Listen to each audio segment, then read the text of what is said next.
गणेशाय नमः। प्यारे भक्तगणों, आज की वीडियो में आप सभी जानेंगे कि फाल्गुन माह में गणेश संकष्टी चतुर्थी व्रत कब है। जानेंगे तिथि, शुभ मुहूर्त, पूजन विधि, महत्व और श्रवण करेंगे गणेश चतुर्थी व्रत की पावन कथा। तो आइए पहले जानते हैं कि कब है फाल्गुन माह की संकष्टी चतुर्थी। पंचांग के अनुसार फाल्गुन माह के कृष्णा पक्ष की चतुर्थी तिथि की शुरुआत 28 फरवरी को देर रात 1:53 पर हो रही है।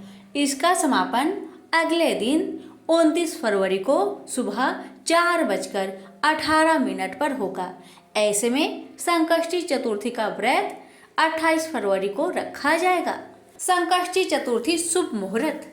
संकष्टी चतुर्थी के दिन भगवान गणेश की पूजा के लिए दो शुभ मुहूर्त है। पहला सुबह 6:48 से लेकर सुबह 9:41 तक, वही दूसरा मुहूर्त शाम 4:53 से लेकर शाम 6:20 तक। इन दोनों मुहूर्त में भगवान गणेश की पूजा शुभ फलदायी होगी। वही अगर चंद्रोदय की बात करें तो 28 फरवरी को चंद्रमा का उदय रात 9:42 पर होगा। संकष्टी चतुर्थी पूजा विधि। संकष्टी चतुर्थी के दिन प्रातःकाल उठकर स्नान आदि करने के पश्चात पूजा स्थान की साफ सफाई करें और गंगा जल छिड़के। फिर भगवान गणेश को वस्त्र पहनाए और मंदिर में दीप प्रज्वलित करें। गणेश जी का तिलक करें और पुष्प अर्पित करें। इसके बाद भगवान गणेश को 21 ध्रुवा की गांठ अर्पित करें। गणेश जी को घी के मोतीचूर के लड्डू या मोदक का भोग लगाएं। पूजा समाप्त होने के बाद आरती करें और पूजन में हुई भूल चूक के लिए क्षमा मांगे। संकष्टी चतुर्थी महत्व। हिंदू धर्म में संकष्टी चतुर्थी को बहुत महत्वपूर्ण माना जाता है। इस व्रत को सभी कार्य में सिद्धि प्राप्ति के लिए अचूक माना गया है। कहा जाता है कि जो व्यक्ति इस दिन व्रत रखता है उसकी संतान संबंधी समस्याएं दूर होती है, साथ ही धन और कर्जा संबंधी समस्याओं का समाधान होता है। श्रवण करेंगे कथा। प्रत्येक माह में आने वाली कृष्ण पक्ष की चतुर्थी को संकष्टी चतुर्थी कहा जाता है। यह व्रत माता पार्वती के पुत्र गणेश को समर्पित है। इस दिन विधि विधान से भगवान श्री गणेश की पूजा करनी चाहिए। फाल्गुन माह की संकष्टी चतुर्थी को द्विजप्रिया संकष्टी चतुर्थी के नाम से जाना जाता है। एक बार की बात है, एक आदर्श राजा का राज्य था। वह राजा अत्यंत धर्मात्मा थे। उनके राज्य में एक अत्यंत सज्जन ब्राह्मण थे। उनका नाम था विष्णु शर्मा। विष्णु शर्मा के 7 पुत्र थे। वे सातों अलग अलग रहते थे। विष्णु शर्मा की जब वृद्ध अवस्था आ गई तो उसने सब बहुओं से कहा, तुम सब गणेश चतुर्थी का व्रत किया करो। विष्णु शर्मा स्वयं भी इस व्रत को करते थे। आयु हो जाने पर यह दायित्व वह बहुओं को सौंपना चाहते थे। जब उन्होंने बहुओं से इस व्रत के लिए कहा तो बहुओं ने आज्ञा न मानकर उनका अपमान कर दिया। अंत में धर्मनिष्ठ छोटी बहू ने ससुर की बात मान ली। उसने पूजा के सामान की व्यवस्था करके ससुर के साथ व्रत किया और भोजन नहीं किया। ससुर को भोजन करा दिया। जब आधी रात बीती तो विष्णु शर्मा को उल्टी और दस्त लग गए। छोटी बहू ने मल मूत्र से खराब हुए कपड़ों को साफ करके ससुर के शरीर को धोया और पोंछा। पूरी रात बिना कुछ खाए पिए जागती रही। व्रत के दौरान रात्रि में चंद्रोदय पर स्नान कर फिर से श्री गणेश की पूजा भी की, विधिवत पारण किया। विपरीत स्थिति में भी अपना धैर्य नहीं खोया। पूजा और ससुर की सेवा दोनों श्रद्धा भाव से करती रही। गणेश जी ने उन दोनों पर असीम कृपा की। अगले दिन से ही ससुर जी का स्वास्थ्य ठीक होने लगा और छोटी बहू का घर धन्य धान्य से परिपूर्ण हो गया। फिर तो अन्य बहुओं को भी इस प्रसंग से प्रेरणा मिली और उन्होंने अपने ससुर से क्षमा मांगते हुए फाल्गुन कृष्ण संकष्टी गणेश चतुर्थी का व्रत किया और साल भर आने वाली हर चतुर्थी का व्रत करने का शुभ संकल्प लिया। श्री गणेश की कृपा से सभी का स्वभाव सुधर गया। तो प्रेम से बोलिए गणेश भगवान की जय। एक नगर में एक बूढ़ी माई रहती थी। वह अपने बेटे की सलामती के लिए 12 महीनों की चौथ का व्रत करती थी। हर चौथ को पंसारी से थोड़ा सा गुड़ और घी लाकर 4 लड्डू बनाती, एक बेटे को देती, एक से पूजा करती, एक हाथ कार के लिए निकालती और एक चांद उगने पर खुद खा लेती। एक बार उसका बेटा ताई से मिलने गया। ताई ने आश्विन मास की चौथ का व्रत रखी थी। लड़का कहने लगा, ताई मेरी माँ तो 12 महीने की चौथ करती है। लड़के की बात सुन ताई बोली, तेरी माँ तेरी कमाई से तर माल खाने के लिए 12 चौथ करती है। तू परदेश चला जा, वह एक भी चौथ नहीं करेगी। लड़के को लगा ताई सच कह रही है। लड़के ने जैसे ताई ने बताया ठीक वैसा ही किया। लड़का जैसे ही घर आता है अपनी माँ से कहता है, माँ मैं परदेश जा रहा हूँ, यहाँ तू मेरी कमाई खाने पीने में ही उड़ा देगी। माँ ने बहुत समझाया, माँ ने बहुत रोका, लेकिन बेटा नहीं माना। माँ ने उसे साथ ले जाने के लिए चौथ माता की आंखें दी और कहा, बेटा कोई भी मुसीबत तुम पे आन पड़े तो ये आंखें तुम्हारी मदद करेगी। इस आंखें को तुम संभाल कर रखना। लड़का घूमते हुए एक नगर में पहुंचा। उसने देखा कि एक बूढ़ी माँ रोती जा रही थी और पुआ बनाते जा रही थी। उसने कारण पूछा तो बूढ़ी माई ने कहा, बेटा इस नगर की पहाड़ी पर एक राक्षस रहता है। पहले वह हर नगर में आकर कई लोगों को खाने के लिए मार देता था। अब यहाँ का राजा हर घर से एक आदमी दैत्य के पास भेजता है उसके भोजन के लिए, और आज मेरे बेटे की बारी है, इसलिए मैं रोई जा रही हूँ और अपने बेटे के लिए ही पुए बना रही हूँ, क्योंकि मेरा बेटा को पुआ बहुत पसंद है। बस इसीलिए आज आखिरी बार मैं अपने बेटे को पुए बनाकर खिलाऊंगी। उसके बाद मेरा बेटा पुआ कभी नहीं खा पाएगा, क्योंकि मेरे बेटे को तो राक्षस अपना भोजन बना लेगा। बूढ़ी माई की बातें सुन वह लड़का बोला, माई तू पुआ को मुझे खिला दे, आज तेरे बेटे की जगह मैं चला जाता हूँ। बूढ़ी माँ ने खीर पुए उस लड़के को प्यार से खिलाए। लड़का खा पीकर वह सो गया। रात को राजा के सैनिक आए तो बूढ़ी माँ ने उस लड़के को भेज दिया। राक्षस के सामने पहुँचने पर उसने चौथ माता के आंखें दैत्य की तरफ फेंक कर कहा, हे चौथ माता, यदि मेरी माँ मेरी सलामती के लिए व्रत करती है तो दैत्य का सिर कटकर गिर जाए। और वैसा ही हुआ। दैत्य का सिर तुरंत कटकर गिर गया। लड़का वापस आ गया। राजा ने उसे उपहार देकर विदा किया। चलते हुए एक दूसरे राजा के नगर में पहुंचा। इस राज्य में आवा तभी पकता है जब एक इंसान की बलि दी जाती थी।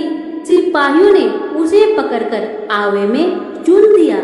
लड़के ने आंखें आवे में डालकर कहा, हे चौथ माता, यदि मेरी माँ मेरे लिए व्रत करती है तो आवा मेरी बलि लिए बिना ही झट से पक जाए। और वैसा ही हुआ। आवा तुरंत पक गया। आवे में से मिट्टी की जगह सोने की बर्तन निकलने लगे। अंदर से लड़का बोला, बर्तन धीरे धीरे निकालना, मुझे चोट लग जाएगी। राजा ने उसे निकलवाया और पूछा, इस आवे से तुम कैसे बच गए? लड़के ने बताया कि उसकी माँ चौथ माता की व्रत करती है, व्रत के कारण ही वह बच पाया है। राजा को इसका यकीन नहीं हुआ। राजा ने एक चांदी की सुराही मंगवाई और कहा कि सुराही की नली से तुम निकल कर दिखाओ, तभी मुझे विश्वास होगा।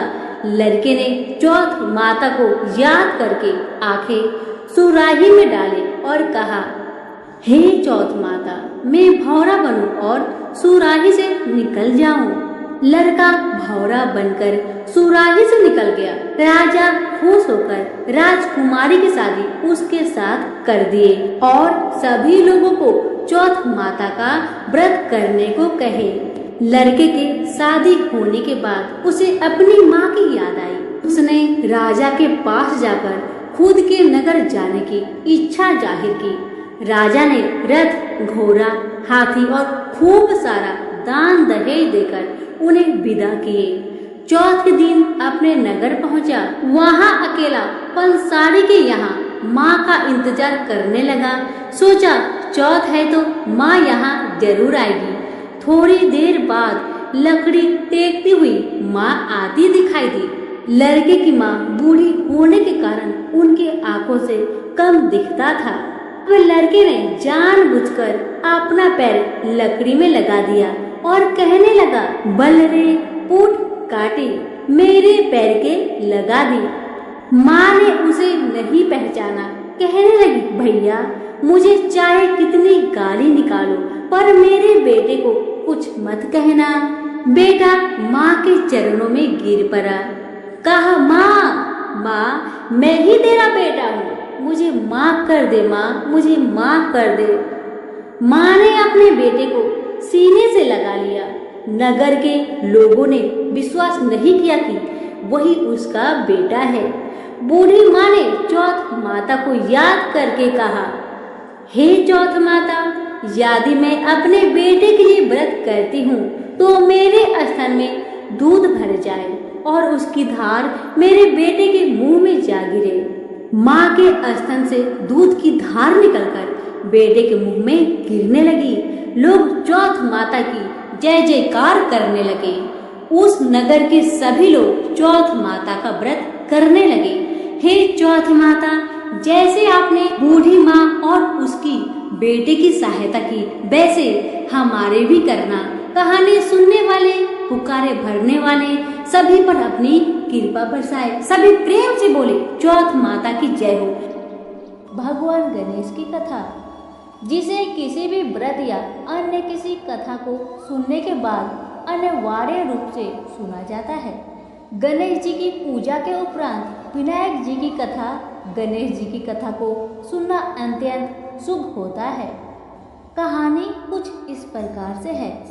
एक बार गणेश जी महाराज एक सेठ जी के खेत से जा रहे थे तो उन्होंने 12 दाने अनाज के तोड़ लिए। फिर गणेश जी के मन में पछतावा हुआ कि मैंने तो सेठ जी के यहाँ चोरी कर ली। तो गणेश जी सेठ जी के 12 साल की नौकरी करने लग गए। एक दिन की बात है, सेठानी राख से हाथ धोने लगी तो गणेश जी ने सेठानी का हाथ पकड़कर मिट्टी से धुला दिए। अब तो सेठानी सेठ से बोली कि आपने ऐसा कैसा नौकर रखा है जो नौकर ने मेरा हाथ को पकड़ लिया। अब सेठ जी ने गणेश जी को बुलाकर पूछा कि तुमने सेठानी का हाथ क्यों पकड़ा। सेठ की बातें सुन गणेश जी कहने लगे कि मैंने तो एक सीख की बात बताई है कि राख से हाथ धोने से घर की लक्ष्मी नाराज होकर घर से चली जाती है और मिट्टी से हाथ धोने से आती है। अब सेठ जी ने सोचा कि गणेश तो सच्चे हैं। थोड़े दिनों के बाद कुंभ का मेला आया। सेठ जी ने कहा, गणेश सेठानी को कुंभ के मेले में स्नान करा के लाओ। सेठानी किनारे पर बैठकर नहा रही थी तो गणेश जी ने उनका हाथ पकड़कर आगे डुबकी लगाए।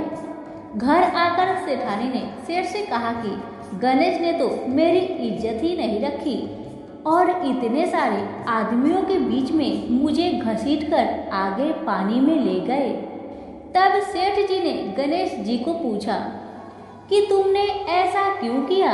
तो गणेश जी ने कहा कि सेठानी किनारे बैठकर गंदे पानी से नहा रही थी तो मैंने आगे अच्छे पानी में डुबकी लगवाकर ले आया। इससे अगले जन्म में बहुत बड़े राजा और राजपाट मिलेगा। सेठ जी ने सोचा कि गणेश तो सच्चा है। एक दिन घर में पूजा पाठ हो रही थी, हवन हो रहा था।